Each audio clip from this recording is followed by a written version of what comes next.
प्रभातम मित्रों, ईश्वर की कृपा से आप सपरिवार सकुशल होंगे।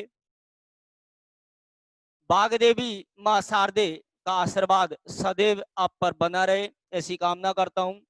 और आप सभी का हमारे YouTube चैनल पर हार्दिक अभिनंदन करता हूं, स्वागत करता हूं। आज बहुत ही महत्वपूर्ण विषय आपके सामने लेकर के आया हूं और उस विषय की बात करेंगे हम मित्रों। संधि संधि की बात करेंगे। देखेंगे हम संधि में हमें क्या क्या पढ़ना रहेगा, क्या प्रक्रिया रहेगी, किन किन सोपानों से हम संधि की बात करेंगे। ये सारी चर्चा मैं आज आपसे करने वाला हूं। सबसे पहले हम बात करते हैं कि संधि क्यों पढ़े, संधि की उपयोगिता क्या है, संधि का महत्व क्या है। एग्जाम्स जब हम देते हैं तो वहां पर संधि का रोल क्या है, ये मैं आज आपसे बात करता हूं। तो सबसे पहले मैं बात करूंगा आपसे उपयोगिता और महत्व की बात करूंगा कि संधि की उपयोगिता या महत्व क्या। देखें, हिंदी और संस्कृत दोनों ही लैंग्वेज, दोनों भाषा, जहां भी हिंदी की बात की जाती है, जहां भी संस्कृत की बात की जाती है, चाहे वो रीट हो, सीटेट हो, सेकंड ग्रेड हो, फर्स्ट ग्रेड हो, जहां भी इन भाषाओं से संबंधित प्रश्न पत्र होता है, तो ये तय मान लीजिए दोस्तों, कोई कोई ऐसा प्रश्न पत्र नहीं बनता जिसमें संधि से कोई प्रश्न ना हो। तो बहुत महत्वपूर्ण बिंदु आपके सामने लेकर के आया हूं। हिंदी बहुत सारे छात्रों के मस्तिष्क में ये रहता है कि हिंदी की संधियां अलग होती है, संस्कृत की संधियां अलग होती है, लेकिन ऐसा नहीं है मित्रों। आप करेंगे जब संस्कृत की संधियां पढ़ेंगे तो हिंदी की संधि भी आपके कंप्लीट हो जाएगी। कैसे, हम बात केवल इतना सा होता है कि हिंदी में जिस उदाहरण को जगत प्लस ईश का हिंदी में जब बात करते हैं तो मित्रों जगदीश बनता है। यहाँ केवल इतना सा संस्कृत में क्या होता है मित्रों, केवल यहाँ पर विसर्ग लग जाता है तो ये संस्कृत का उदाहरण हो जाता है। बाकी यहाँ जो प्रक्रिया हुई, ये जो निकटस्थ दो वर्ण हैं, इनमें जो कार्य हुआ, इनमें जो परिवर्तन हुआ, वो हिंदी में भी वही होगा जो संस्कृत में होगा, संस्कृत में भी वही होगा, हिंदी में होगा। बात करें हम, यहाँ हिंदी में तय के स्थान पर दय हुआ, संस्कृत में भी तय के स्थान पर दय होगा। अब किसी उदाहरण की बात कर लीजिए, जैसे मैं आपसे बात करूं सत प्लस शास्त्रम, यदि संस्कृत में आएगा तो ये इस प्रकार आएगा और यहाँ मित्रों इस प्रकार से ये बन जाएगा। अब जब हिंदी में बात की जाती है तो हिंदी में नहीं होगा, बस इतना सा फर्क पड़ेगा। बस ये हिंदी का उदाहरण हुआ। यानी यानी हिंदी में भी स्वर संधि, व्यंजन संधि, विसर्ग संधि होती है और संस्कृत में भी स्वर संधि, व्यंजन संधि और विसर्ग संधि होती है। थोड़ा सा अंतर यहाँ पर यह है कि संस्कृत सूत्रों के माध्यम से संधि पढ़ी और पढ़ाई जाती है, जबकि हिंदी में संधि के सामान्य नियम होते हैं। भाषा में नियम लिख दिए जाते हैं, बस इतना सा है। नियम वही है, यहाँ पर भी यण संधि होती है, यहाँ पर भी यण संधि, वही अयादि संधि, यहाँ भी अयादि, गुण संधि, दीर्घ संधि, वही संधि यहाँ है। यहाँ पर भी ई के स्थान पर यह होगा, यहाँ पर भी ई के स्थान पर यह होगा। तो मित्रों, जिन्होंने ये संधि की बात आज जिन्होंने कर ली, ये तय मान लीजिए मित्र कि हिंदी और संस्कृत ही टॉपिक आपके लिए लाभप्रद है। और बात करूं आपसे कि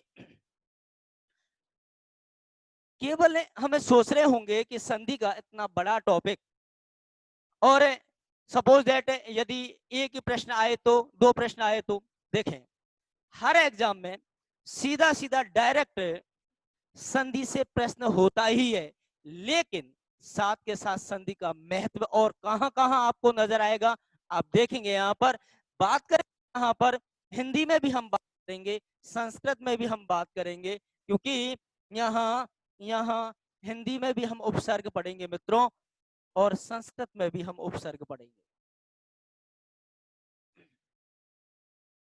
यहाँ पर भी उपसर्ग, और उपसर्गों की जब बात की जाती है, बिना संधि के उपसर्ग नहीं सीखे जा सकते। कि आपने ले लिया, यहाँ ले लिया बी प्लस आ प्लस करण है, यहाँ पर ये उपसर्ग है यहाँ पर, तो बताइए यहाँ पर और यहाँ दोनों में संधि होगी मित्रों, ई के स्थान पर यह हो जाएगा। तो उपसर्ग, बिना संधि के उपसर्ग नहीं पढ़े जा सकते और नहीं पढ़ाए जा सकते। इसलिए जब उपसर्गों में भी संधि की महत्वता है। जब आपने ढंग से संधि पढ़ ली तो तय मान लीजिए मित्रों, उपसर्गों में आपको समस्या नहीं आने वाली। केवल उपसर्गों की बात क्यों, यदि हम बात करें समासों की बात करें, समासों में भी संधि की आवश्यकता है, और समास भी हम दोनों भाषा में ही पढ़ेंगे, में भी समास पढ़ेंगे और हिंदी में समास पढ़ेंगे। तो यहाँ पर यहाँ अव्यय भाव का एक उदाहरण है, यावंताः श्लोकाः, और यावंताः श्लोकाः की बात करें तो यहाँ पर यावत श्लोकम, और यहाँ आपको समास है यावत श्लोकम, यानी यहाँ पर आपको संधि करनी पड़ेगी। यानी कहने का अभिप्राय कि संधि संधि अपने स्वयं के अंक तो हमको प्रदान करती ही है, लेकिन साथ के साथ हमारे व्याकरण के बहुत सारे टॉपिकों में संधि की अपनी एक उपादेयता है, अपना एक महत्व है। बिना संधि के बहुत सारे टॉपिक हम पढ़ नहीं सकते। प्रत्ययों में प्रत्यय यहाँ भी हम पढ़ते हैं, और प्रत्यय हम यहाँ पर भी प्रत्यय हम पढ़ेंगे, तो यहाँ प्रत्ययों में भी संधि की उपयोगिता है। इसलिए मित्रों, केवल ये ना सोचें आप कि संधि से हमारे एक या दो प्रश्न आने वाले हैं। एक या दो प्रश्न तो एक भाषा में आने वाले हैं, दो या दोनों भाषाओं की बात करेंगे तो मित्रों, रीट की बात करता हूं मैं, रीट या सीटेट की बात करता हूं, तो यहाँ पर यदि एक भाषा में एक प्रश्न आया या दो आए, तो ये मान लीजिए ये दो भाषा में 2 से 4 प्रश्न यहाँ पर डायरेक्ट संधि से, और केवल यहाँ पर डायरेक्ट बात, बाकी उपसर्ग समास प्रत्यय इनमें भी इनकी कितनी उपादेयता है, जब आप पढ़ेंगे तब मैं आपसे बात करूंगा। उपसर्ग पढ़ेंगे, प्रत्यय पढ़ेंगे, समास पढ़ेंगे, तब भी मैं संधि का महत्व क्या है उसकी आपसे चर्चा करता रहूंगा। ठीक है मित्रों, तो आइए मैं अब विषय पर आता हूं।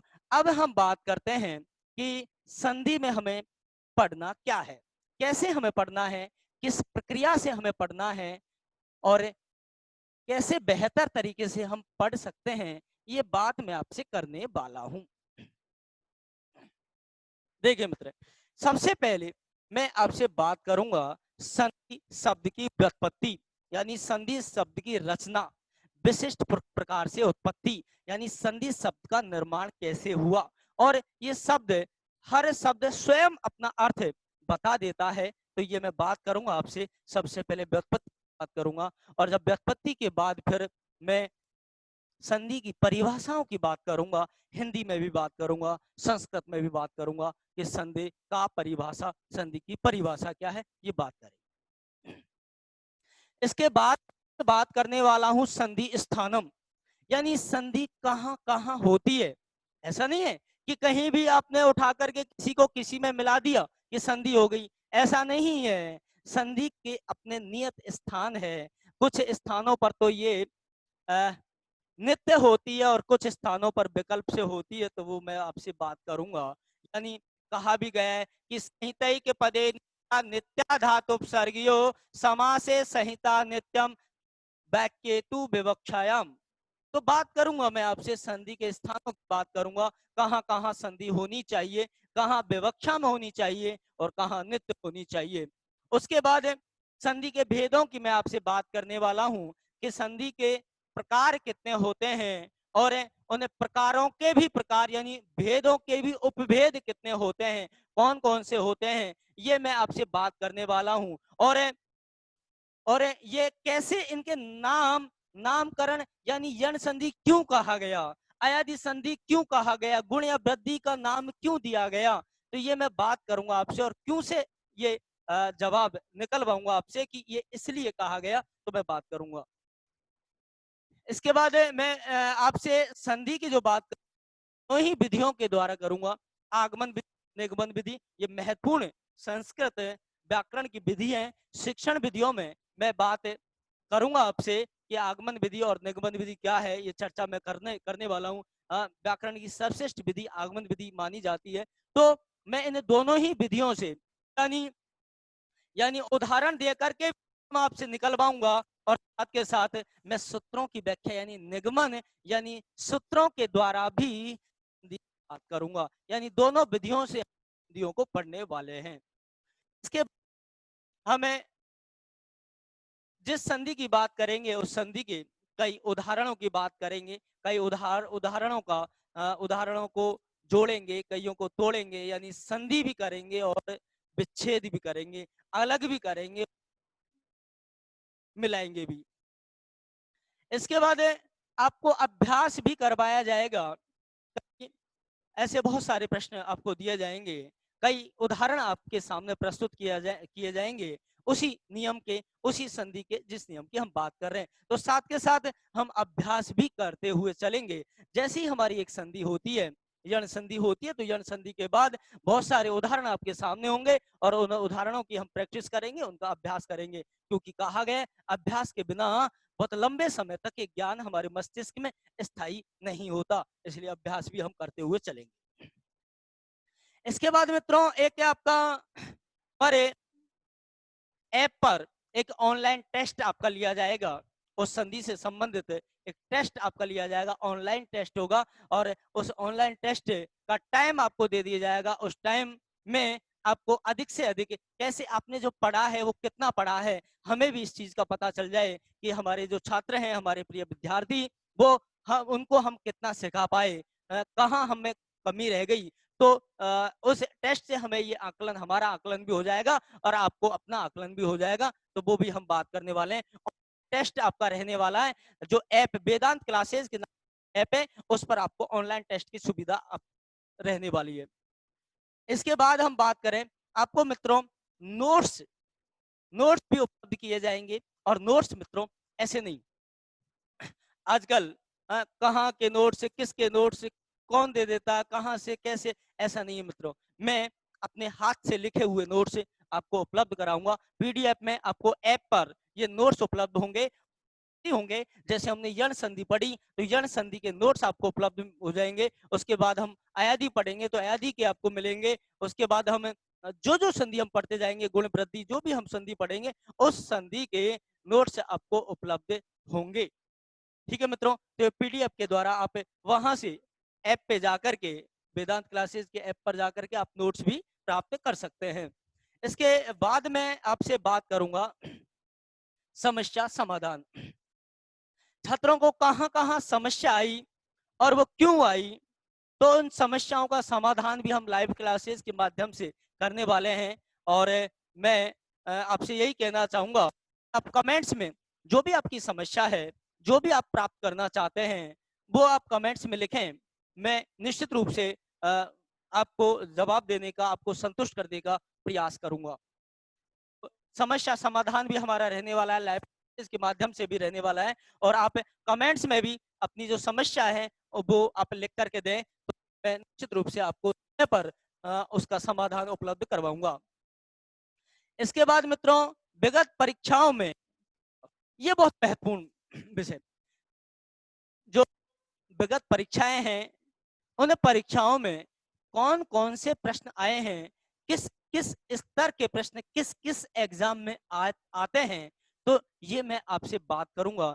अब तक आए हुए एग्जाम में आए हुए अब तक जितने भी प्रश्न हैं, उन सभी प्रश्नों का प्राय मैं संकलन करके और अब तक वो प्रश्नों की मैं बात करूंगा, प्रश्नों के उत्तर हम देखेंगे। और उत्तर ही नहीं मित्रों, हम उत्तर देखेंगे उन सब का कि इसका उत्तर ये क्यों आया, सूत्र से ये उत्तर की प्राप्ति हुई, और इस प्रकार के से और कौन कौन से प्रश्न एग्जाम में आ सकते हैं, इस बात भी हम आपसे करने वाले हैं। तो इस प्रकार से हमें संधि महत्वपूर्ण विषय, महत्वपूर्ण टॉपिक की आज आपसे बात करने वाले हैं। तो मित्रों तैयार हो जाइए। आज मैं बात करता हूं आपसे संधि की, और संधि में सबसे पहले बात करूंगा मैं व्युत्पत्ति। संधि की व्युत्पत्ति क्या।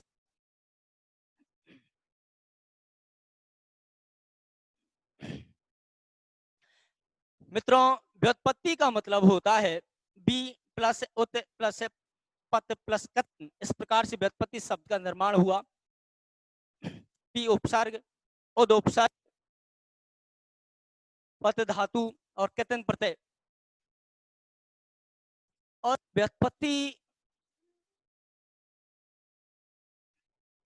का अर्थ हुआ मित्रों बी प्लस उत्पत्ति, यानी विशिष्ट प्रकार की उत्पत्ति। यानी इस शब्द का निर्माण कैसे हुआ, इसकी संरचना कैसे हुई, इसकी रचना कैसे हुई, इसकी उत्पत्ति कैसे हुई, तो वो आज हम बात करेंगे कि संधि शब्द का कैसे हुआ, इसके कहां से इसके हाथ आए, कहां से पैर आए और कहां से इसकी काया आई। तो ये आज बात आपसे करने वाले हैं। तो व्युत्पत्ति में हम देखें कि संधि शब्द का निर्माण कैसे हुआ। यहां हम देखेंगे कि संधि शब्द सम,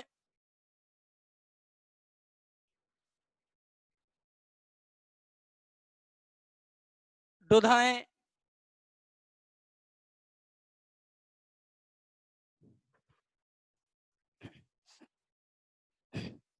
सम, दुधाएं और की, इन तीन शब्दांशों से ये संधि शब्द का निर्माण हुआ।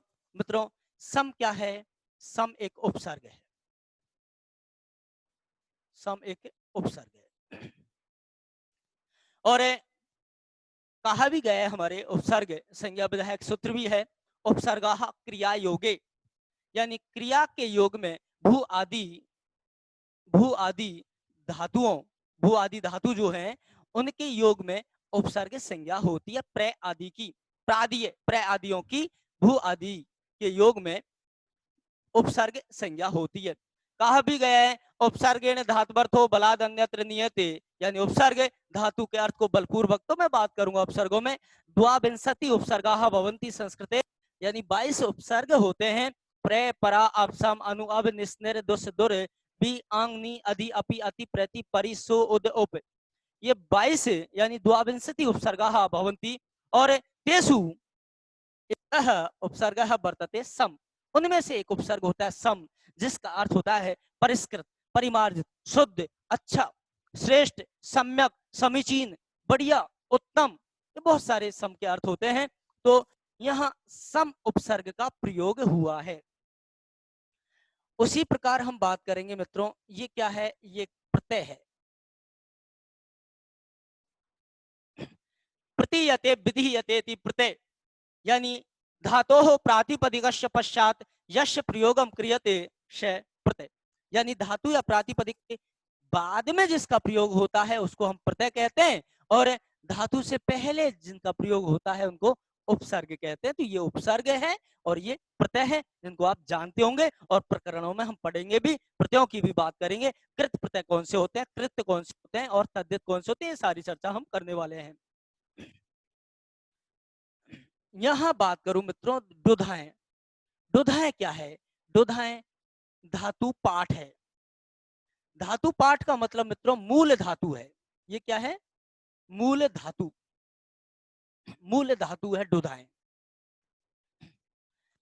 अब मूल धातु के यहाँ उपयोग किसका होता है, हमारे यूज क्या आता है, हमारे लिए क्या उपयोगी है, तो मित्रों यहाँ पर केवल धा अवशिष्ट रहता है।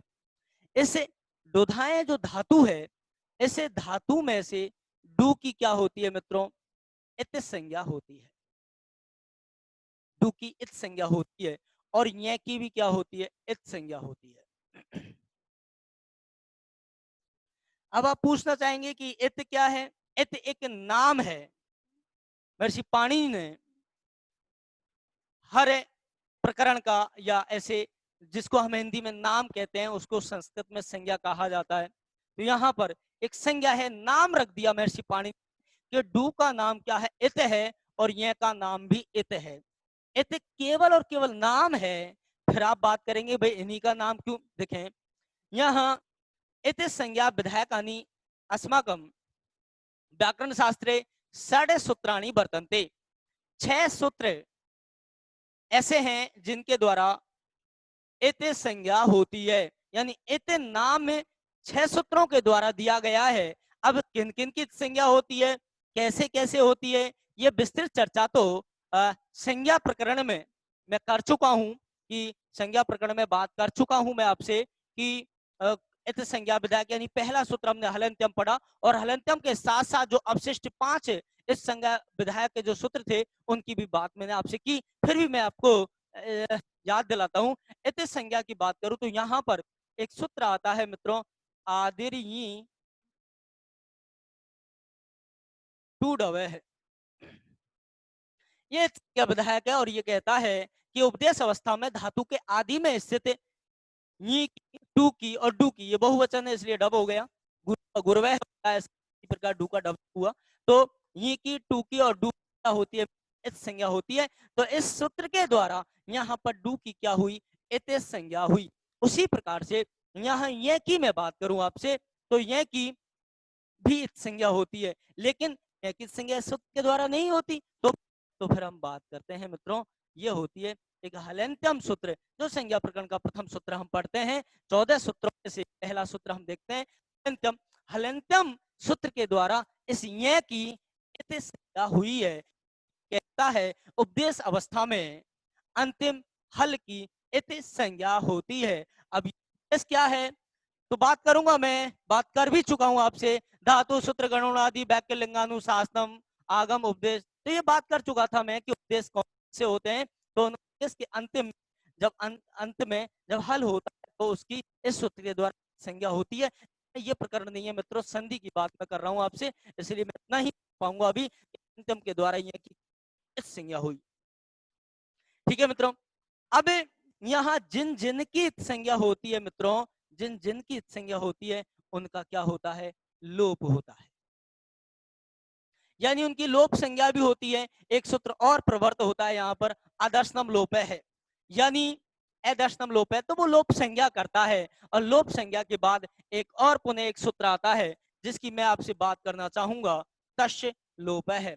और तस्य लोप है सूत्र के द्वारा क्या होगा? तस्य किसका? जिस हुई है उसका, यानी इनकी संज्ञा हुई तो ये कहता है जिनकी संज्ञा हुई उनका लोप हो जाता है। तो तस्य लोप के द्वारा तस्य की और ये का लोप हो गया। तो यहाँ हमारे पास क्या बचा? मात्र धा बचा, और धाई हमारे लिए उपयोगी है। धा के ही हम रूप देखते हैं, धा को ही हम पढ़ते हैं। ठीक है, चलो इसके बाद मैं आपसे बात करना चाहता हूं, यहाँ की बात करना चाहूंगा।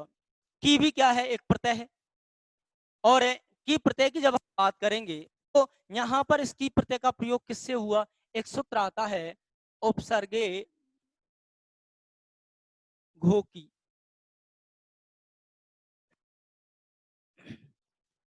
उपसर्गे घो की, यानी यहाँ पर कहा गया है कि घु का मतलब यहाँ पर घु की षष्ठी विभक्ति का प्रयोग हुआ है। घु एक संज्ञा है मित्रों, और घु कहते किसे हैं ये मैं बात करूं। अभी आप इतना मान लीजिए, दा और धा, दा और को घू कहा गया है, यानी दा की और धा की घू संज्ञा हुई है। दा धा, यानी दा की और धा की क्या हुई? घू संज्ञा हुई है। कहा गया है क्या कि जिन जिन की घू संज्ञा हुई है उनसे पहले यदि किसी उपसर्ग हुआ है, दा और धा धातु से पहले यदि किसी उपसर्ग का प्रयोग हुआ है तो ये सूत्र कहता है कि मुझसे आकर के मिल लेना। और इसके जब गए तो इसने कहा, यहां हमने देखा कि धा, धा क्या है? भू संज्ञक है, तो धा से पहले उपसर्ग का प्रयोग हुआ। जी, उपसर्ग का प्रयोग हुआ। तो इस तरह यदि संज्ञक और धा से पहले यदि किसी उपसर्ग का प्रयोग हुआ हो तो वहां पर की प्रत्यय प्रयोग हो जाता है। और इसीलिए हमने यहाँ पर कौन से प्रयोग किया? यहाँ पर भावार्थ में ये प्रत्यय होता है तो यहाँ देखेंगे हम की प्रत्यय। अब की प्रत्यय की जब हम बात करते हैं तो मित्रों की में से क्या, की में से ई शेष बचता है। क्या शेष बचता है मित्रों? ई। यानी यहां पर भी जो कै है, कै की भी मित्रों क्या होती है? इत संज्ञा होती है। कै की भी क्या होती है? इत संज्ञा होती है। और कै की संज्ञा की बात करें तो एक सूत्र आता है लसक तद्धिते।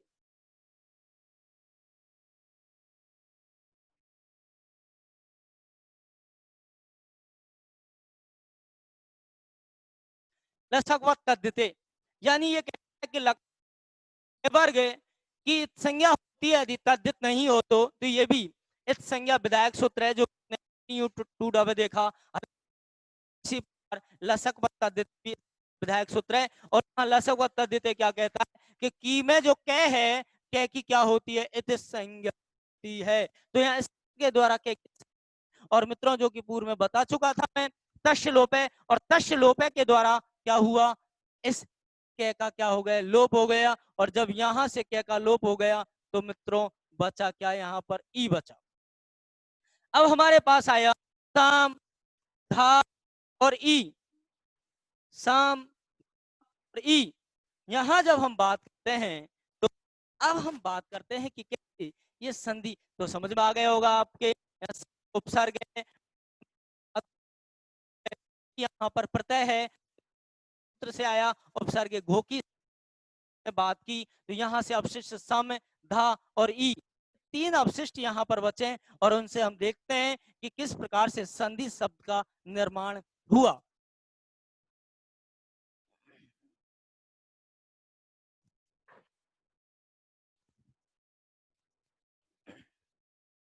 यहाँ हमने देखा, यहाँ हमारे पास सम था, इसके बाद डुधाय में से डू और ये का लोप हो ही गया था, तो यहाँ धा बचा था। इसके बाद यहाँ पर ई का प्रयोग हुआ था।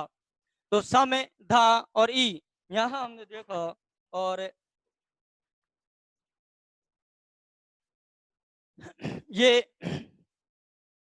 अब हम बात करते हैं, अगली प्रक्रिया की बात करते हैं। और जब अगली प्रक्रिया की बात करें तो मित्रों जब यहाँ की प्रत्यय लगेगा यानी ई प्रत्यय लगेगा तो जो आ है, इस आ का क्या हो जाएगा? लोप हो जाएगा। और ई का लोप हो जाएगा। जब ये प्रत्यय लगता है तो ये आ का लोप होता है। घु संज्ञा जिसकी हुई है उसके आ का लोप हो जाएगा। और जब आ का लोप हो जाएगा तो मित्रों बचेगा क्या? ध आधा बचेगा। आगे क्या है? ई है, और इधर क्या है? सम है। जब यहाँ पर ध में ई मिला लें या सम में ध मिला लें, बात एक ही है, अंतरंग कार्य उपसर्गों का यदि हो तो ठीक है। तो यहाँ पर जब हम बात करते हैं तो मित्रों एक सूत्र प्रवर्त होता है, मो अनुस्वार है, जो संधियों में आप पढ़ने वाले हो। मो अनुस्वार है, और ये मो अनुस्वार है कहता क्या है? ये कहता है कि मैं के स्थान पर अनुस्वार होता है। अनुस्वार आप देख चुके होंगे, आयोग बाहा में मैं बात कर चुका था। इस प्रकार से अनुस्वार की लिपि होती है, इस प्रकार का चिन्ह होता है, तो उसकी बात मैं कर चुका था। तो मो अनुस्वार है, आगे हम सूत्र पढ़ने वाले हैं अनुस्वार संधि में। तो वहां वो कहता है क्या कि मैं के स्थान पर अनुस्वार होता है। ये जो मैं है, मैं के स्थान पर क्या हो जाएगा मित्रों? अनुस्वार हो जाएगा।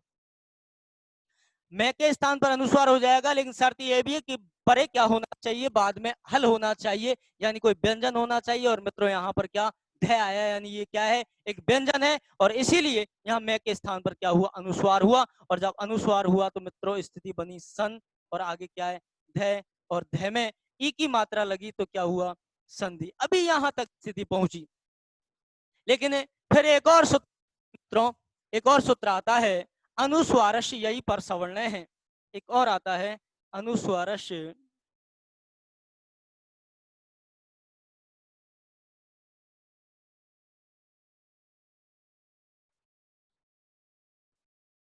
अनुस्वारस्य यही पर सवर्ण है, जो सवर्ण संधि में हम आगे पढ़ने वाले हैं, आगे करने वाले हैं। इस सूत्र की भी चर्चा करेंगे, विस्तृत इसकी भी बात करेंगे। तो ये क्या कहता है? ये कहता है, अभी मैं डायरेक्ट ही आपसे बात करता हूं, ये कहता है कि अनुस्वार के स्थान पर पांचवा होता है।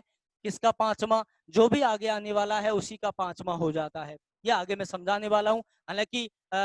हालांकि वो लंबी प्रक्रिया है, तो उसमें मैं संधि जब पढ़ेंगे तब हम चर्चा करेंगे। तो यहाँ अनुस्वार के स्थान पर क्या हो जाएगा? पांचवा। अब पांचवा किसका? ध का पांचवा। यहाँ यहाँ हमने देखा ध, और ध का पांचवें की हम बात करते हैं तो हम जानते हैं ते, थे, दे, ध और ने। ने यहाँ पर हो गया, और जब यहाँ अनुस्वार के स्थान पर न होगा तो यहाँ क्या बन जाएगा मित्रों, ये आपका रूप तैयार होगा, संधि। हालांकि आप सोच रहे होंगे कि यहाँ तो ऐसा कुछ नहीं कहा गया, तो मैं आगे चर्चा करूंगा। कहा गया अनुस्वार अनुस्वार का यही, यानी यह एक प्रत्याहार होता है, तो यह होने पर सवर्ण होता है बाद वाले के वर्ण। अब सवर्ण की बात करें कि सवर्ण क्या है, ये भी मैं संज्ञा प्रकरण में आपसे बात कर चुका।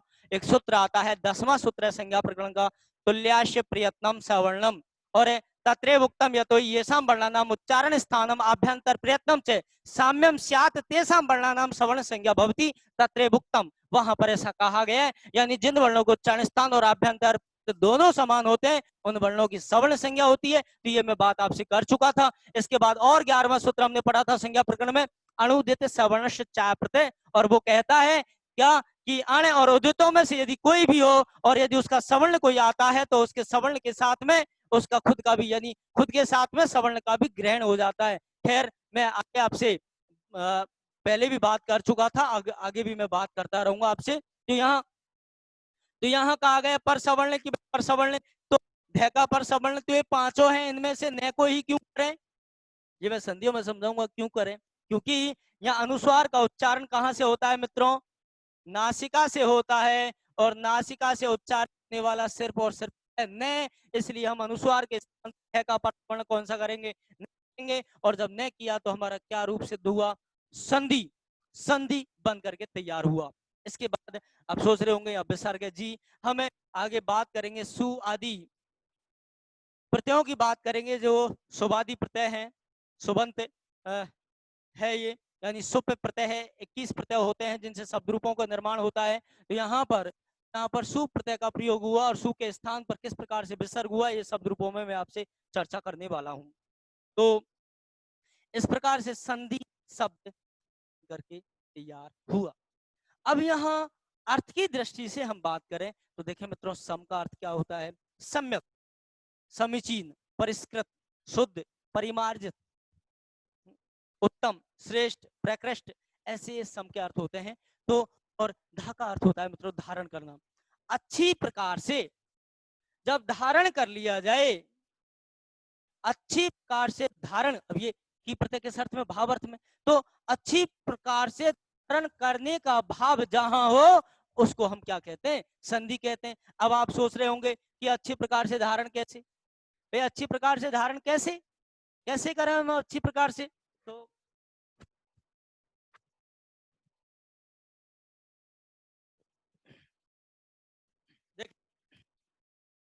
किसी भी शब्द की हम बात करते हैं, जैसे हम बात करते हैं बाक,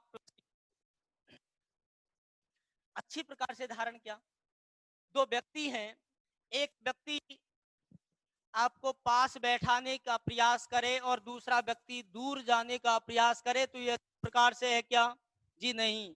यानी अच्छी प्रकार से धारण करना तो ये होता है कि जो दो व्यक्ति हैं, वो एक व्यक्ति भी गले मिलना चाहता है और दूसरा भी गले मिलना चाहता है, और दोनों की ही उत्कंठा उत्कृष्ट इच्छा दोनों की हो मिलने की, तो उसको हम कहते हैं क्या, अच्छी प्रकार से।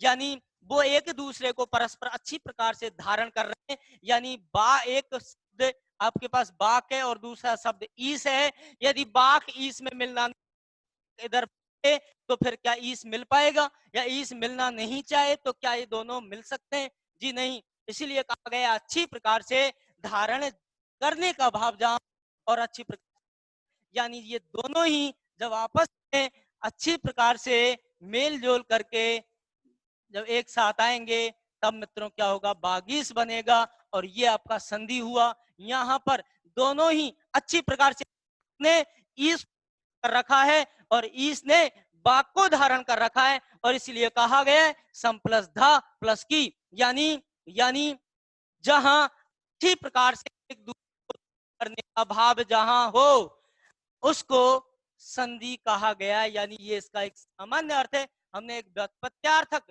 व्युत्पत्ति जन्य अर्थ हमने ग्रहण किया, यानी एक दूसरे को परस्पर अच्छी प्रकार से धारण करना। ये बात हुई मित्रों आपकी व्युत्पत्ति की, यानी संधि निर्माण कैसी। बहुत सारे मित्र सोच रहे होंगे कि सर अभी तो संधि की आप बात कर रहे हैं और अभी तो संधि संधि संधि केवल व्युत्पत्ति की आपने बात की है, तो क्या इतनी गहराई से हमारे यहाँ से कोई प्रश्न पूछा जाएगा? क्या रीट में यहाँ से कोई प्रश्न आने वाला है? मित्रों मित्रों मैंने संधि हम दो प्रकार से पढ़ेंगे। एक ये जो तरीका है मेरा, ये बहुत चम से ये तरीका चलेगा जिसमें कहीं, क्योंकि पहले जो मैंने संधि आप लोगों को पढ़ाई, पहले के जो वीडियोज आपने देखे संधियों के, वो एक सामान्य वीडियोस थे। वहां पर मैंने आपको बहुत छोटी छोटी ट्रिकों के द्वारा बहुत तरीके से आपको कैसे कहीं किसका कहाँ एक के बाद ये हो, तीन के बाद ये हो, चार के बाद चार हो तो पहले चार के स्थान पर तीन होता है, पहले के स्थान पर तीसरा, और कहाँ कैसे ये बात मैंने आपसे बहुत आपकी ही लैंग्वेज में बहुत यूं मान लीजिए सामान्य तरीके से, बहुत शॉर्ट तरीके से मैंने आपको समझा। लेकिन उस समय ठीक है, एग्जाम की दृष्टि से वो जो संधि थी वो पर्याप्त है, पर्याप्त है, रीट के लिए पर्याप्त है, सीटेट के लिए पर्याप्त है। लेकिन बहुत सारे छात्रों के कमेंट्स आए, बहुत सारे छात्रों ने कहा सर इनको थोड़ा सा विस्तार से बात कीजिए, हर शब्द की खुल करके चर्चा कीजिए, सर संधि पढ़ाना आपका बहुत अच्छा हमें लगा, और सर हम आपसे बहुत ढंग से पूरा कंप्लीट आपसे संधि पढ़ना चाहते हैं, और ऐसे पढ़ना चाहते हैं कि कभी भी कोई भी एग्जाम हम दें तो वहां संधि पढ़ने की हमें कभी भविष्य में आवश्यकता ना हो। तो ऐसे जब बहुत सारे छात्रों ने कमेंट्स किए, बहुत सारे छात्रों ने हमसे बोला, तब तब हमने ये निर्णय लिया कि बिल्कुल दोनों तरीके से जैसे आप लोगों को उपयोगी सिद्ध हो, जैसे आपको लगे सामान्य तरीके से पढ़ना ठीक लगता है, तो मैं पूर्व में वीडियो डाल चुका हूँ, वीडियो उपलब्ध हैं, उनमें आपने देखा होगा। और यदि आप बहुत गहराई से आप अंदर तक जाना चाहते हैं तो मित्रों बहुत अंदर तक बात करूंगा, क्योंकि यहाँ मैं एक एक सूत्र को खोल खोल करके आपको बताऊंगा, और मैं नहीं, आप खुद उनके उत्तर दोगे कि इसका मतलब ये क्यों है, ये सारी चर्चा मैं आपसे करने वाला हूँ। तो आइए मित्रों, इसलिए मुझे थोड़ा सा इसको विस्तार से लेकर के जाना पड़ा बहुत सारे छात्रों की, क्योंकि सभी प्रकार के बालक हैं, और मैं हमें हमारा ये दायित्व होता है कि हर प्रकार के हमारे जो प्रिय विद्यार्थी हैं उनको संतुष्ट करना, ये हमारा ये मेरा सौभाग्य है कि मैं आप लोगों को जो सामान्य तरीके से संधि पढ़ाई, वहां तो मैं आप लोगों को पूर्णतः संतुष्ट कर पाया, और मैं उम्मीद करता हूं कि शायद मैं आपकी अपेक्षाओं पर यहाँ पर भी खरा उतरने का प्रयास करूंगा। आइए मित्रों, और मैं थोड़ी सी आगे की आपसे बात करता हूँ। ये व्युत्पत्ति आपने देखी, अब यहाँ आपको इतना ज्यादा नहीं तो इतना तो आपको ध्यान रखना चाहिए मित्रों कि सम, उपसर्ग, दोधाएं, धातु की प्रत्यय, ऐसे संधि शब्द का निर्माण हुआ। अब ये कैसे, अनुस्वार यही परसवर्ण क्या है, मोह क्या है, इनको तो हम हमारे जिस प्रकरण में ये आएंगे उस प्रकरण में हम खुल करके बात करेंगे, तब आपके ढंग से आप से चर्चा करेंगे। ठीक है मित्रों, तो ये बात हुई व्युत्पत्ति, व्युत्पत्ति की बात हो गई, व्युत्पत्ति जन्य अर्थ की बात हो गई। और मित्रों अब मैं आपसे बात करूंगा किसकी, परिभाषा की।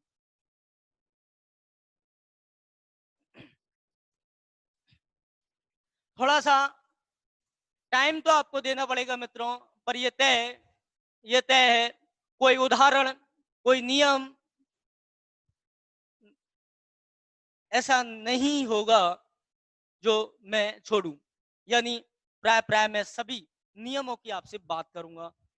देखें, परिभाषा की बात करें मित्रों, संस्कृते एक परंपरा वर्तते, क्या कि आपने वर्ण की परिभाषा देखी, व्रीणोति वाङ्मयमिति वर्ण है, एक में परिभाषा वर्तते पाणिनीय शिक्षायाम, एक ही परिभाषा है, वही मान्य है, संस्कृत में तो वही मान्य है। बाकी वर्ण की बहुत सारी परिभाषाओं की बात हमने की, हाँ, भाषा की सबसे छोटी इकाई की बात की, हाँ, अखंडित इकाई की बात की, हाँ, यानी ऐसी ध्वनि जिनके निश्चित संकेत या चिन्ह हो, इस प्रकार से कई बात की। लेकिन वहां तो व्रीणोति वाङ्मयमिति एक में परिभाषा अत्रैव विद्यते, एक ही परिभाषा होती है। तो स्वर की बात करें स्वयं राजन्ते, व्यंजन की बात करें स्वरानुगमयति, समास की बात करें समसन्नमिति समास है, यानी एक ही परिभाषा, और वो परिभाषा सर्वमान्य है जो महर्षि पाणिनि ने उस परिभाषा की बात की है अष्टाध्यायी में, जिसको हम देखते हैं। और यहाँ परिभाषा की बात करें तो कहा गया है परह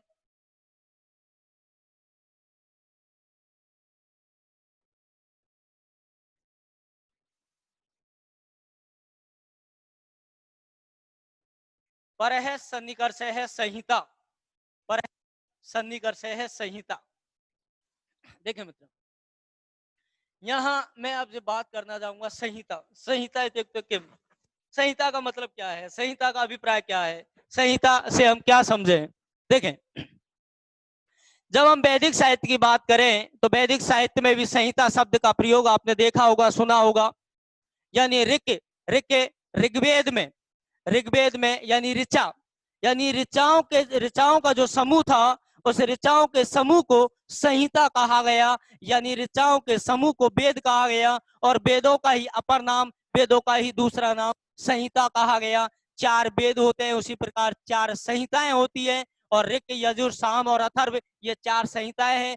वेदों को ही संहिता कहा गया। तो लेकिन मैं यहाँ वैदिक साहित्य की बात आपसे नहीं करने वाला, मैं बात कर रहा हूं आपसे व्याकरण की बात कर रहा हूं। और व्याकरण में संहिता शब्द का मतलब क्या, संधि, यानी संधि का ही अन्य नाम, संधि का ही अपर नाम, संधि का ही दूसरा नाम संहिता है, और संहिता का ही नाम संधि है। संधि और संहिता एक दूसरे के क्या पर्याय है, संधि कहो या संहिता कहो। और मैं और आपको जान दे दूं, महर्षि पाणिनि ने संधि शब्द का प्रयोग अपनी अष्टाध्यायी में नहीं किया है। महर्षि पाणिनि ने जहां भी सूत्रों की बात की, जहां भी संधि की बात की, पर संहिता शब्द का ही प्रयोग हुआ है, संधि का प्रयोग महर्षि पाणिनि ने नहीं किया है। क्योंकि इन्होंने कहा संधि स्टार्ट यहां से हुई, संहितायाम अधिकार सूत्र है, और वहां से संधि प्रारंभ हुई। इस संहिता का मतलब आपको क्या समझना है, संधि, तो ये संहिता की परिभाषा है, यानी संधि की परिभाषा है क्या, परह सन्निकर्ष है, परह सन्निकर्ष है। देखें, परह क्या, परह का अर्थ होता है मित्रों अत्यंत, बहुत अधिक, सबसे ज्यादा, यानी और कुछ नहीं हो, अत्यंत। सन्निकर्ष का मतलब होता है मित्रों समीपता, निकटता, नजदीक, पास पास। अत्यंत समीपता जहां देखी जाती है, बहुत अधिक समीपता जहां देखी जाती है, उसको संहिता कहा जाता है। संहिता होता है उसको संधि कहा जाता है। ये संधि की परिभाषा हुई कि अत्यंत समीपता। अब एक प्रश्न फिर निकल करके आता है, वे अत्यंत समीपता किसकी, किसकी अत्यंत समीपता। तो मित्रों, इसकी वृत्ति में स्पष्ट रूप से उल्लेख है कि वर्णा नाम अतिशयित है सन्निधि संहिता संयम स्यात्। इसकी वृत्ति तो सन्निकर संहिता जो परिवार वृत्ति की हम बात करें मित्रों, तो यहाँ हम देखेंगे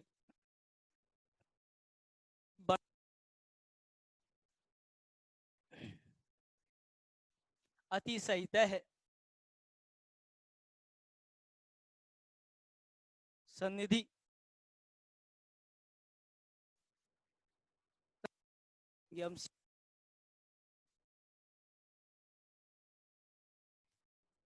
कहा गया है मित्रों, वर्णा नाम अतिशयित है सन्निधि संहिता संयम स्यात्, यानी वर्णा नाम यानी वर्णों की किसकी अत्यंत समीपता, वर्णों की अत्यंत समीपता। और हम पढ़ चुके थे, वर्णों में स्वर भी आए थे, व्यंजन भी आए थे, और आयोग बाहा भी आए थे, विसर्ग अनुस्वार भी वर्णों में आए थे। तो स्वर हो या व्यंजन हो या आयोग बाहा हो, उनमें परस्पर जब अत्यंत निकटता देखी जाती है, अत्यंत समीपता देखी जाती है, तो मित्रों वहां पर क्या होती है, संहिता संज्ञा होती है, यानी वहां पर संधि होती है। तो यहाँ पर कहा गया वर्णा नाम अति सहित है, अति सहित का मतलब होता है अत्यंत, बहुत अधिक, सबसे ज्यादा। और सन्निधि का अर्थ होता है पास पास, निकट। जब बहुत अधिक पास पास जब हो वर्ण, तो उनमें संहिता संज्ञा होती है, संज्ञा संहिता संज्ञा कहा जाती है। तो मित्रों तो कहा गया ये वृत्ति में वर्णा नाम अतीत है, यानी वर्णों की समीपता, सन्निधि यानी समीप, तो संहिता संज्ञा। अब एक प्रश्न आपके मस्तिष्क में गूंज रहा होगा कि भाई अत्यंत समीपता से मतलब क्या, अत्यंत समीपता से मतलब क्या। यानी आप सोच रहे होंगे कि अत्यंत समीपता किसको कहें हम, इसको अत्यंत समीपता कहें, या इसको अत्यंत समीपता कहें, या इसको अत्यंत समीपता कहें, या इसको अत्यंत समीपता कहें, किसको अत्यंत समीपता कहें हम, हाँ? क्या ये दोनों अत्यंत समीप है, या ये दोनों अत्यंत समीप है? तो मित्रों ये दोनों भी अत्यंत समीप हैं, ये भी परस्पर समीप हैं, ये भी अत्यंत समीप है और ये भी अत्यंत समीप है। क्यों? इन दोनों से ज्यादा आपस में यानी परस्पर और कोई समीप नहीं है, इनसे ज्यादा अत्यंत समीप कोई नहीं। यहां देखेंगे इन दोनों के बीच में कोई है क्या, कोई है ही नहीं, कोई है ही नहीं, तो अत्यंत समीप ही तो हुए, इससे ज्यादा समीप कहाँ है। यदि बात करें इन दोनों की, इनसे ज्यादा समीप कोई है ही नहीं, इन दोनों में इनसे ज्यादा कोई समीप है ही नहीं, यानी जब बीच में कोई ना हो तो उसको हम क्या कहेंगे, अत्यंत समीप कहेंगे। तो बहुत ज्यादा समीप हो यानी बीच में किसी भी वर्ण का व्यवधान ना हो, तो फिर उन वर्णों को हम क्या कहते हैं, समीप की संज्ञा देते हैं, और वहां पर संधि होती है, वहां पर संहिता होती है। ठीक है मित्रों, तो ये हुई हमारी परिभाषा, परह सन्निकर्ष है संहिता, यानी परिभाषा तो आपको याद नहीं है मित्रों, बहुत सारे एग्जामों में कई बार देखने को मिला है, जो मैं आपसे बात भी करूंगा आगे, कौन कौन से प्रश्न संधि एग्जामों में पूछे गए वो सारी प्रश्नों की मैं बात करने वाला हूं। तो वहां पर कई बार आप देखेंगे कि ये परिभाषा पूछ ली जाती है। अब कैसे प्रश्न होंगे ये मैं आपको प्रश्न जब हम करेंगे तब मैं बात करूंगा।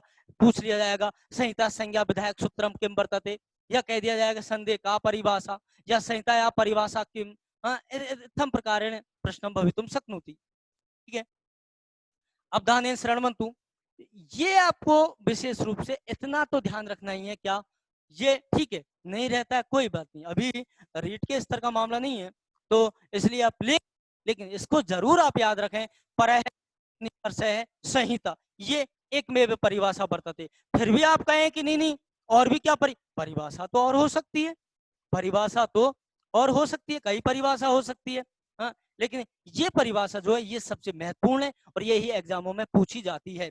ठीक ठीक है,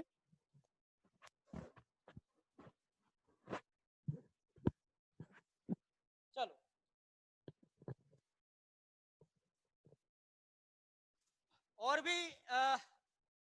और भी परिभाषाओं की हम बात करें मित्रों, तो आप देख सकते हैं बात वही है जो यहाँ पर कह दिया गया है।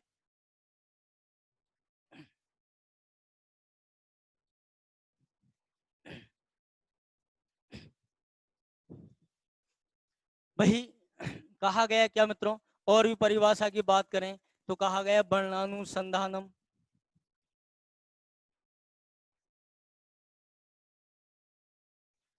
वर्णानुसंधानम यानी वर्णों का वही वर्णों का मेल हो तो उसको हम संधि कहते हैं, बात वही है, हाँ?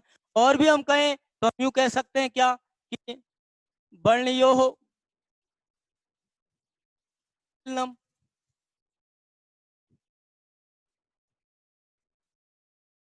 वर्णों का मेल, या इसको और भी बढ़ाएं तो हम यूं कह सकते हैं मित्रों कि द्वयो हो वर्णयो हो मेलनाथ यो विकार है परिवर्तनम व,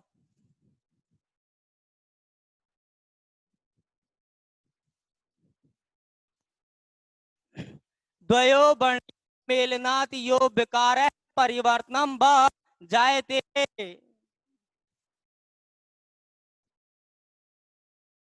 संधि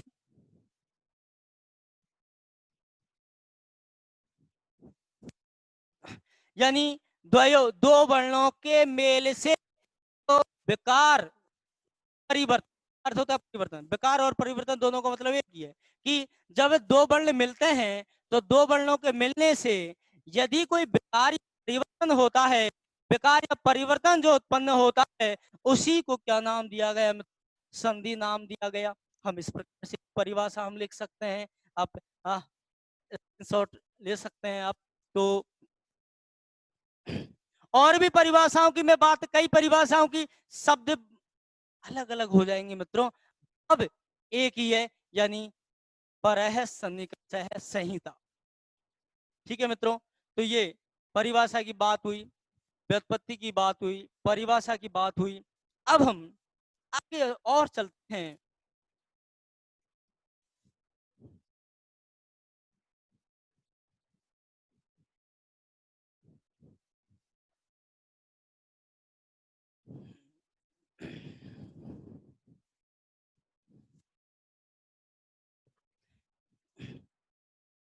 यहाँ पूछा जा सकता है संधि अपर नाम किम, संधि का दूसरा नाम क्या है? तो हम कह सके संहिता।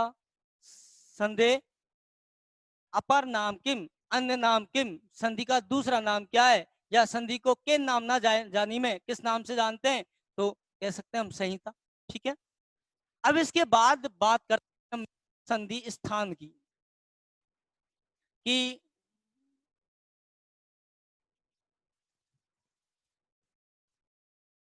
संधि करे कहाँ कहाँ, संधि के स्थान क्या है? क्या हमारी मर्जी है वहां पर संधि हो जाएगी?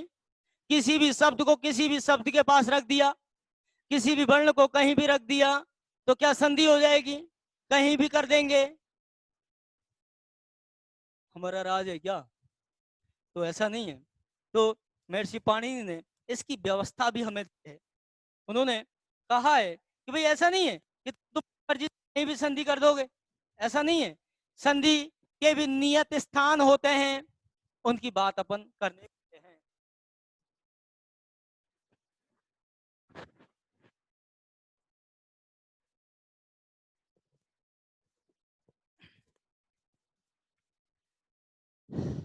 आइए, संधि स्थानों की हम बात करें मित्रों की कहां कहां संधि होती है, और होती है तो कहां नित्य होती है और कहां विवक्षा में यानी कहां विकल्प से होती है, देखते हैं हम।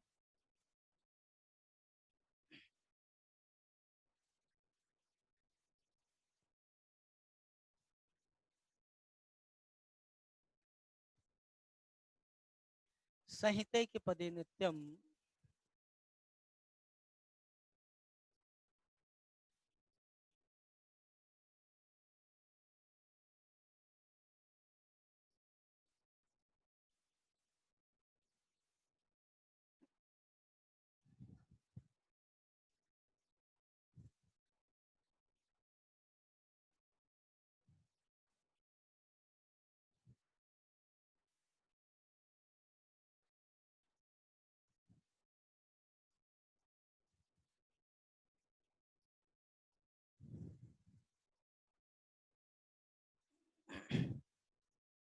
यहाँ कहा गया है मित्रों, संहिते के पदे नित्यम, नित्यम धातु समासे कक्षायाम, तो ये संधि स्थान है। यानी संधि कहां कहां होती है, कहां नित्य होती है और कहां विकल्प से होती है। तो सबसे पहला आपने देखा संहितैक पदे, यानी मित्रों संहितैक पदे, यानी कहां कहां होती है? संहितैक पदे, यानी एक पद में संहिता होती है, एक पद में संहिता होती है। यानी जब जब दो शब्द, जैसे हम बात करें कि विद्या और आलय, इन दोनों को मित्रों एक पद में हम नहीं रख सकते। ये एक पद हो गया, एक पद में नहीं रख सकते। जब तक हम यहाँ पर संधि नहीं करेंगे तब तक ये पद नहीं बन सकता, यानी इसको हम ऐसे नहीं लिखा जा सकता। ये इसलिए कहा गया है कि संहिता, संहिता एक पदे, यानी यहाँ अलग अलग करेंगे क्या आ जाएगा, एक ही मात्रा है यहाँ पर, तो ये निकल जाएगा एक पदे। यानी एक पद जब हो तो वहां तो संहिता नित्य होती है, वहां तो आपको करनी ही पड़ेगी। बिना संहिता के, बिना संधि के वो पद नहीं बनाया जा सकता। यदि वहां पर संधि हो रही है तो आपको करनी ही पड़ेगी। ये यहाँ पहला कहा गया कि संहितैक पदे, यानी एक पद में संधि होनी चाहिए। तो पहला हो गया कहाँ होनी चाहिए संधि, तो कह दिया एक पदे, यानी जहां एक पद होता है संधि होती है। इसके बाद कहा गया है नित्यम, नित्य ही धातु उपसर्गियो। नित्य का मतलब ये तो करनी ही है, यहाँ तो होगी ही। तो यहाँ पर कहा गया है धातु उपसर्गियो, यानी मित्रों धातु और उपसर्ग, जो पहले कह चुका था इसकी प्रस्तावना में कि उपसर्ग जब पढ़ते हैं तो वहां पर संधियों की आवश्यकता होती है। और जो यहाँ पर पता भी चला हमें, यह जब धातु और उपसर्ग दोनों को मिलाया जाता है और वहां पर यदि संधि की गुंजाइश होती है, ये नियम लागू हो, वहां आपको संधि करनी ही पड़ेगी, ये तय है। इसलिए कहा गया नित्यम धातु उपसर्गियों, यानी दूसरा कहां होता है धातु और उपसर्ग। धातु और उपसर्ग को जब मिलाया जाता है पर भी नित्य होती है। और हम तीसरी बात करें मित्रों तो तीसरा क्या, समासे संहिता नित्या। समास में भी संहिता यानी संधि नित्य होती है। और समासों की बात भी मैं कर चुका था, यानी समासे यानी समास जब जाते हैं तो वहां पर भी आपको संधि यदि हो रही है नियम है तो वहां पर आपको संधि करनी ही पड़ेगी, ये तय है। ठीक है, फिर कहा गया आगे देखेंगे मित्रों विवक्षायाम। विवक्षा का मतलब है आपकी इच्छा पर आधारित है। विकल्प यानी वैकल्पिक, यानी अब आपकी इच्छा है तो संधि कीजिए और नहीं है तो मत कीजिए। कहां कह दिया वाक्य, वाक्य में, वाक्य में संधि करना आवश्यक नहीं है कि तुम संधि करो। यानी आपने यूं लिख दिया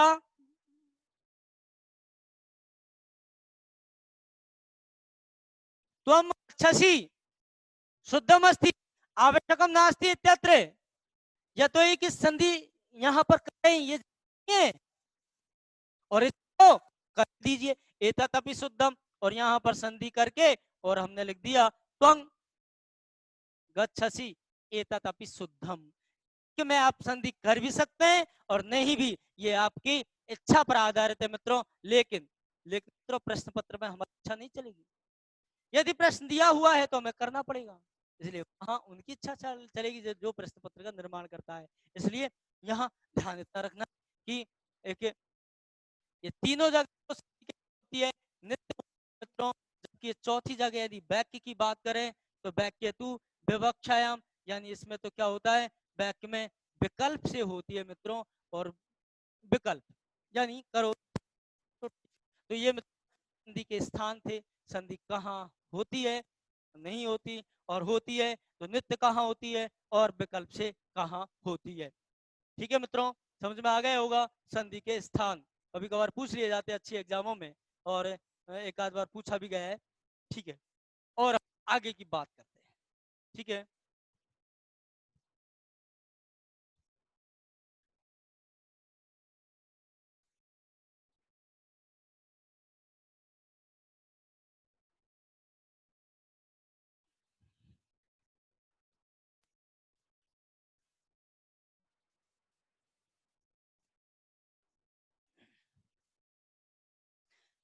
संधि की व्युत्पत्ति हुई, संधि की परिभाषा हुई, संधि के स्थान हुए, और इसके बाद हम बात करेंगे संधि के भेदों की बात करेंगे। संधि के भेद,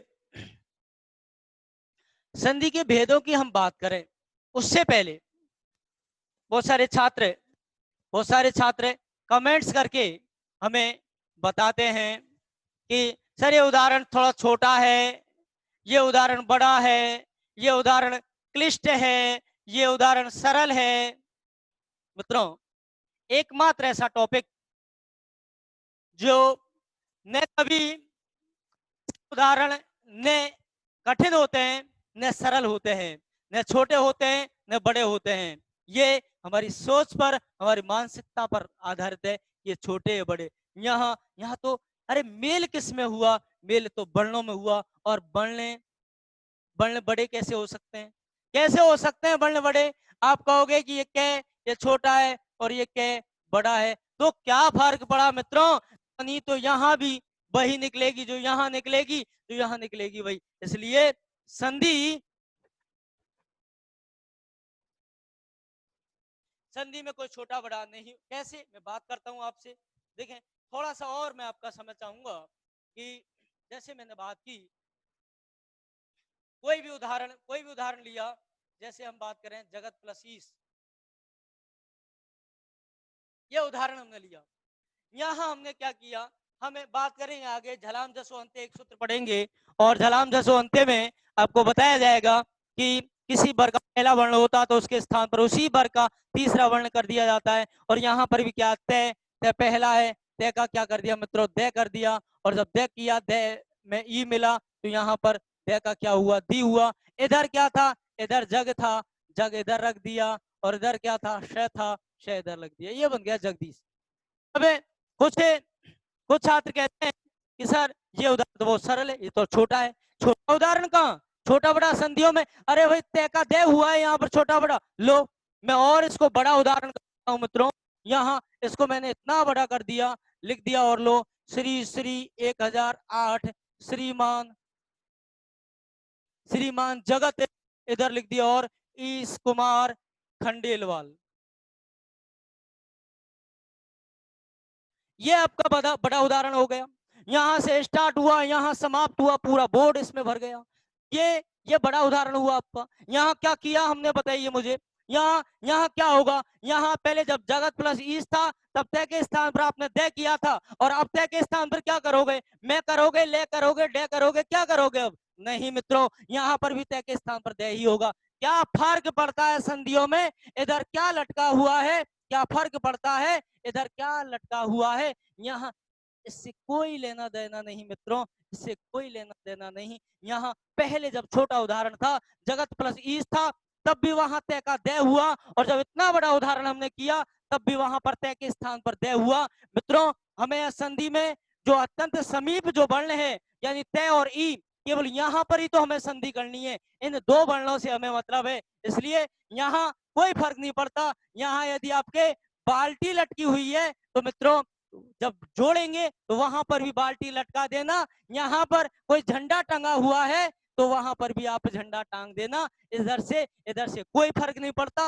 वह पहले भी तय के स्थान पर तय किया, और आज भी, अब भी हम तय के स्थान पर तय करेंगे। इसलिए मित्रों, संधि में कोई छोटा उदाहरण या कोई बड़ा उदाहरण नहीं होता, कोई कठिन या सरल नहीं होता, क्योंकि वर्ण वर्ण कठिन या सरल नहीं होते, वर्णों के जो स्वरूप होता है वो सेम समान होता है। वर्ण वर्ण अपना स्वरूप कभी चेंज नहीं करते, इसलिए कह तो कह ही होता है, ये कठिन या सरल नहीं। इसलिए समासों में यदि आप इस बात को कहते हैं, और कहीं भी कारकों में बात को कहते हैं, प्रत्ययों में बात करते हैं कि कठिन है, ये सरल है, वहां चल जाता है मित्रों, लेकिन यहाँ नहीं चलेगा। संधि संधि का जब आपको पता है, जन संधि आप पढ़ेंगे कि कोई अणची यानी ई के स्थान पर यह होता है, तो वो उदाहरण अधि प्लस अक्ष हो, तो भी वह अधि के ई के स्थान पर आपने यह किया, चाहे वहां पर व्यक्ति प्लस आत्मा हो, तब भी वहां पर व्यक्ति के अंतिम ई का आप यह करोगे, यानी यहाँ अंतर क्या है, यानी ई के स्थान पर तो यही होगा मित्रों, कहीं भी चले जाइए आप। इसलिए कोई छोटा या कोई बड़ा नहीं होता, कोई कठिन या कोई सरल नहीं होता। ठीक है, चलो तो आइए मित्रों, तो मैं से बात कर चुका था। आप जहां भी आपको समस्या है, जहां भी आप कुछ पूछना चाहते हैं, तो मैं आपको पैटर्न बता चुका था, किस किस विधि से हम पढ़ने वाले हैं, कैसे कैसे हम पढ़ने वाले हैं। आप कमेंट्स में लिख करके और हमें आप बताते जाइए, निश्चित रूप से हम पूरा प्रयास करेंगे कि आपके कमेंट्सों का शीघ्रातिशीघ्र आपको उत्तर दें। हाँ, तो मित्रों लास्ट मैं आपसे और थोड़ी सी 2 मिनट की बात और करना चाहूंगा। और यहाँ हमने बात की संधि शब्द की व्युत्पत्ति की, हमने बात की संधि शब्द का जो अपर नाम था, अन्य नाम था, उसकी बात हमने की, संधि की परिभाषा की हमने बात की, संधि स्थानों की बात की, और हम आपसे बात करना चाहते हैं संधि के भेदों की, यानी संधि भेदा, संधि कतिविधम, संधि कतिविधम, संधि कतिविधम, संधि कितने प्रकार की होती है। मित्रों, जब महर्षि पाणिनि ने अपने अष्टाध्यायी में कहीं संधि के भेद प्रभेद बताए हैं, पहले ये क्लियर कर दूं मैं, अष्टाध्यायी में कहीं भेद नहीं है कि ये स्वर संधि है या व्यंजन संधि है, नहीं। अष्टाध्यायी के सूत्रों को सिस्टम से, यानी अष्टाध्यायी के सूत्र क्रम से नहीं थे मित्रों। पहला सूत्र वृद्धि राधेश है, जो हम संधियों में पढ़ेंगे। तो कहने का मतलब यहाँ क्रम नहीं था। जैसे जैसे जिन जिन सूत्रों की महर्षि पाणिनि की आवश्यकता पड़ती गई, चाहे वो संधि का हो या संज्ञा का हो या समास का हो या प्रत्यय का हो, जिन जिन की आवश्यकता पड़ती गई, ऐसे ऐसे महर्षि पाणिनि उनको अपनी पुस्तक में स्थान देते गए। आचार्य भट्टोजी दीक्षित का नाम आपने सुना होगा, वैयाकरण सिद्धांत कौमुदी के रचनाकार हैं। बहुत बड़ा नाम हमारे व्याकरण शास्त्र में है। मैं व्याकरण शास्त्र का परिचय भी आपको बता चुका था, वहां त्रिमुनि की बात आपसे कर चुका था, वह वरदराज की बात मैंने की आपसे, भट्टोजी की बात मैंने की थी, नागेश भट्ट की बात मैंने की थी, रामचंद्र की बात मैंने की थी, कैयट की बात की, कई व्याकरण शास्त्रियों की चर्चा मैंने आपसे। तो भेदों की बात करें, हमें सामान्यतः हम पढ़ते आ रहे हैं कि संधि 3 प्रकार की। वैयाकरण सिद्धांत कौमुदी में यानी भट्टोजी दीक्षित महोदय ने संधि को 5 भागों में विभाजित किया। संधि 5 भागों में विभाजित किया। संधि पंचधा। संधि 5 प्रकार की होती है। कितने प्रकार की? 5 प्रकार की। ऐसा आचार्य भट्टोजी दीक्षित ने कहा कि संधि तो 5 प्रकार की होती है। क्योंकि 5 प्रकार की संधि कौन कौन सी? हम तो तीन प्रकार की संधियों की बात करते आए हैं अब तक। तो देखते हैं कि क्या कौन सी 5 प्रकार की संधि हम बात करें। एक तो मित्रों अच संधि,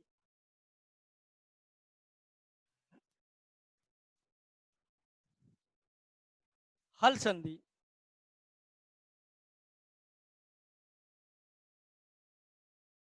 विसर्ग संधि।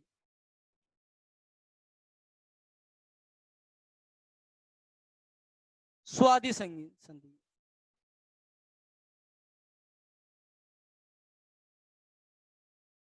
प्रकृति भाव।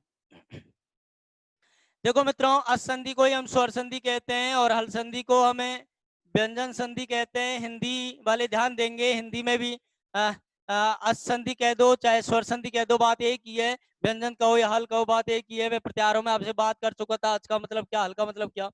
तो ये 5 प्रकार की संधि की बात भट्टोजी दीक्षित ने की। अच संधि, हल संधि, विसर्ग संधि, स्वादि संधि और प्रकृति भाव संधि। बात करेंगे आपसे कि भाई ये 5 प्रकार की, हमने तो ये स्वादि और प्रकृति भाव जिया, ये भी है। लेकिन जब इन 5 प्रकार की संधियों को जब 3 प्रकार से हम पढ़ते हैं, 3 प्रकार से जब उनको देखा जाता है, तो तो तो हम बात करते हैं जो स्वादि संधि है, सु औ से आदि जो प्रत्यय है हमारे सु पे, सु औ जैसे इत्यादि 21 प्रत्यय है।